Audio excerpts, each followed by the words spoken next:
Bonjour, ici Cécile, j'espère que tu vas bien et que tu passes une très belle journée. De mon côté, aujourd'hui, j'ai envie de partager avec toi mes objectifs et mes plans d'action dans le domaine du minimalisme, de l'optimisation et du bien-être et du développement personnel pour cette année. Alors, il ne s'agit pas de tous mes objectifs, mais de ceux sur lesquels je reviendrai sur la chaîne.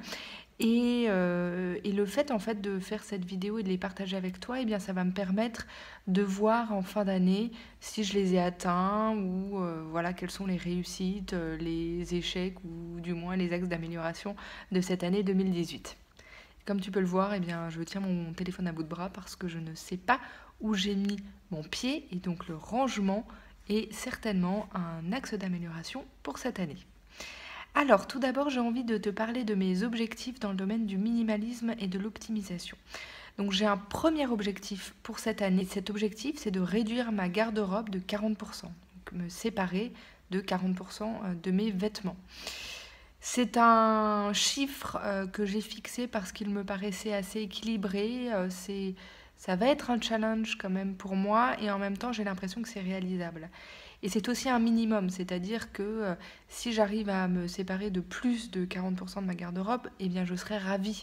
Mais par contre, je ne veux pas que ce soit moins. Donc c'est vraiment mon seuil minimal et en même temps mon objectif parce que ce sera déjà pas mal.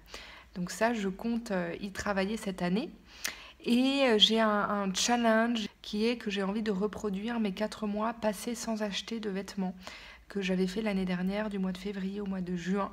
Et donc je vais remettre ça en place pour cette année, sachant que si jamais j'achetais un vêtement pendant cette période-là, j'ai envie de prévoir ce cas pour ne pas avoir complètement l'impression d'échouer si jamais ça se produisait. Et bien dans ce cas, pour ce vêtement que j'aurais acheté, alors je devrais me séparer de 2 autres vêtements automatiquement. Donc ça veut dire qu'il faudra vraiment que je réfléchisse à cet achat et que j'en ai vraiment envie. Mais le but est de ne pas acheter pendant ces 4 mois-là. J'ai aussi un autre objectif qui est lié à ça, qui est de vendre ou donner 80% des paires de chaussures qui me restent et que je ne porte plus depuis des années et qui sont dans un carton. J'avais fait une vidéo l'an dernier sur la diminution du nombre de paires de chaussures que je possède, puisqu'aujourd'hui j'en porte à peu près une dizaine. Alors sachant que ces mois-ci, concrètement, il y a 2 paires que je porte au quotidien, mes bottes de pluie et mes chaussures à lacets. Et donc j'ai plein de paires de chaussures qui restent dans un carton dont il faut que je me sépare. Je m'étais séparée de la plupart de mes paires de chaussures l'an dernier, mais je n'ai pas eu le temps de toutes les vendre ou les donner, donc j'en ai encore et il faut voilà, que je m'en occupe. Donc c'est un objectif aussi pour cette année. Ensuite, j'ai un objectif qui est de faire un desk cleaning une fois dans l'année. Un desk cleaning, c'est une expression que j'ai appris l'an dernier et qui m'a plutôt plu et dont j'ai trouvé qu'elle pouvait aider pour les démarches minimalistes. Il s'agit de justement faire un grand rangement et se séparer d'un maximum de choses en imaginant, enfin pas forcément en imaginant, mais le principe est de ne garder que ce qu'on voudrait que les gens récupèrent une fois qu'on sera mort. C'est-à-dire que tout ce qui est enfin tout ce qui ne nous sert à rien, tout ce qui encombre et qui encombrerait encore plus du coup les gens qui auraient à trier nos affaires après notre mort, eh bien il faut nous en séparer. Et c'est vrai que j'aime bien ce concept et j'ai envie de le tester cette année, donc je vais organiser un desk cleaning pour cette année. Ensuite, un autre objectif lié au minimalisme et à l'optimisation, c'est ranger et optimiser la maison. Alors, notre maison est bien plus rangée et optimisée que ce qu'elle n'a été par le passé, puisque ça fait quand même déjà 1 an et demi, 2 ans que j'y travaille, mais on n'est encore pas très bon sur pas mal de choses, sur le rangement notamment, d'où l'absence de mon pied aujourd'hui. Mais on est... ouais, c'est-à-dire que si on a l'opportunité de perdre quelque chose, on va le perdre.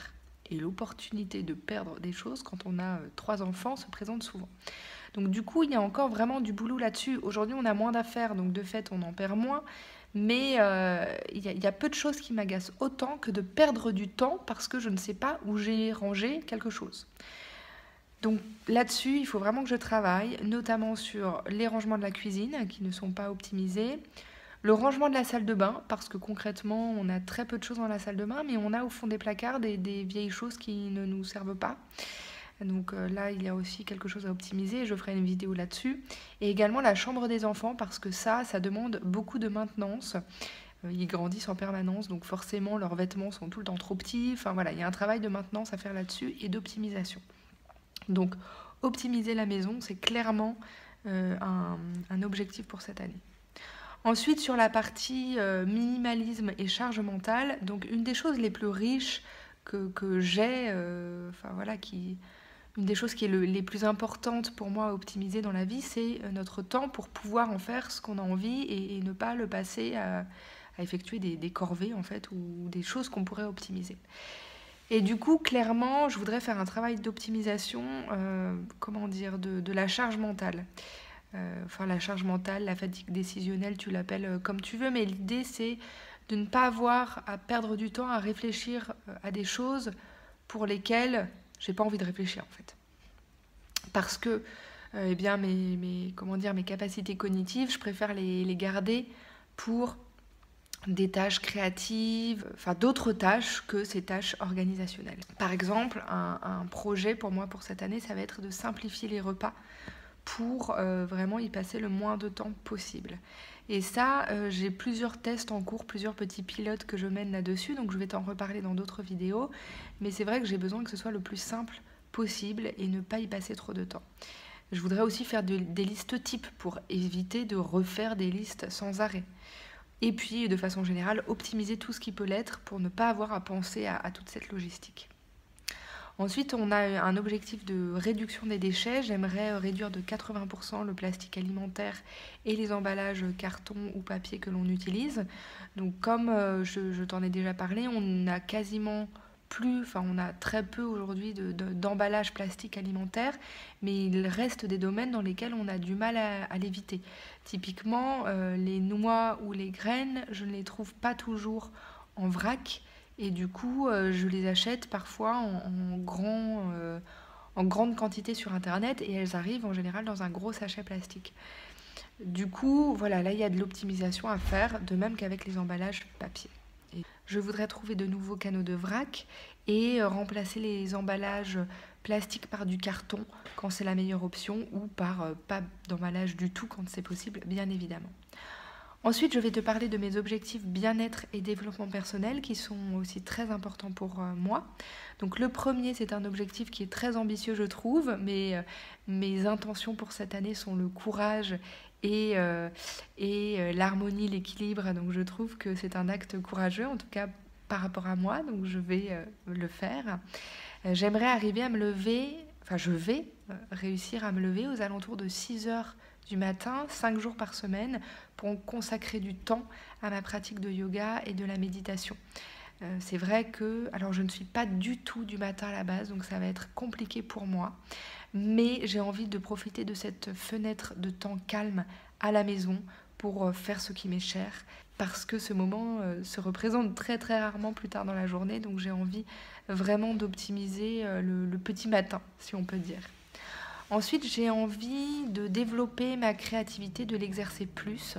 Donc, je voudrais écrire un peu chaque jour, alors que ce soit de l'écriture automatique au réveil que je voudrais remettre en place, que ce soit écrire un article de blog ou ma newsletter que je mets en place également, mais je veux réussir à écrire un petit peu chaque jour.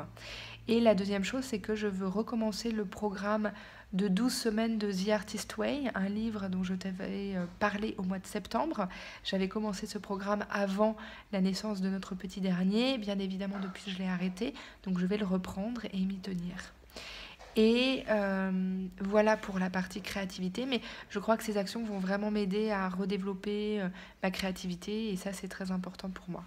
Et enfin, j'ai envie de travailler sur le fait de manger plus en conscience, de consacrer un temps de présence et de conscience à chaque repas parce que, eh bien, comme beaucoup de gens, j'ai souvent tendance à manger soit en faisant autre chose en fait, et sans être vraiment concentrée sur ce que je fais et sur les aliments. Et je trouve ça dommage, donc j'ai vraiment envie de travailler là-dessus également pour être plus présente de façon générale. Voilà pour mes objectifs dans le domaine du minimalisme, de l'optimisation, du bien-être et du développement personnel. Bien évidemment, tu peux commenter, tu peux partager avec moi quels sont tes objectifs minimalisme et développement personnel pour cette année. Tu peux partager la vidéo, tu peux liker, tu peux aussi t'abonner, bien évidemment, ça me fait toujours très plaisir. Et de mon côté, eh bien, je te souhaite une très belle journée, profite de chaque instant, prends soin de toi et des autres. Et moi, je te dis à très vite et je t'embrasse.